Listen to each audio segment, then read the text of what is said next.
Good morning everyone, সবাই কেমন আছো? সবাই ভালো আছো? আমিও ভালো আছি।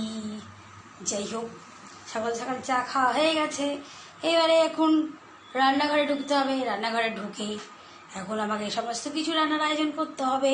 এই যা গরম পড়েছে, বাপ রে বাপ, গরমে মানুষ মানে হিমশিম খেয়ে যাচ্ছে। সেজন্য সিম্পল খাবার খাও। সিম্পল খেলে শরীরও ভালো থাকবে, মনও ভালো থাকবে, আর সর্বদা হাসবে। হাসি কিন্তু ভুলে যেও না, কারণ আমি ছেলেদের মেয়েদের সঙ্গে সবসময় হাসি খুশিই থাকি। তো এখন আমি চলো রান্নাঘরটা যাই, কি রান্না বান্না করি। খেতে তো কিছু হবে রে বাবা, না খেলে কি হবে? আর না খেলে তো কিছুই শরীর চলবে না। তো যাই হোক, রান্না বান্নাটা করতে হবে, তো করব। তো আমি এখন এই কচু চিংড়ি রান্না করব। তো কচু চিংড়ির জন্য রান্নাঘরে ঢুকে গেছি। কচু আমার সেদ্ধ হয়ে গেছে প্রেশার কুকারে, একটা সিটিও মেরে নিয়েছি। তো এখন আমি কি করব, কচুগুলো ছাড়িয়ে কচুর ডালনা করব চিংড়ি মাছ দিয়ে।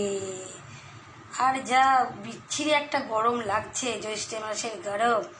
এখন অবশ্য আম কাঁঠাল লিচু এইসব সব পাওয়া যায় এই সময়। এই সময় কাঁঠালও পাকবে।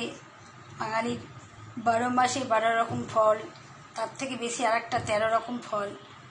আর পার্বণের কথা তো ভুলেই যাও, প্রতিটা মাসেই একটা করে কোনো কিছু পার্বণ আছে, অর্থাৎ পুজো। তো এই হচ্ছে ব্যাপার। এখন তো আবার জামাই ষষ্ঠী, তারপরে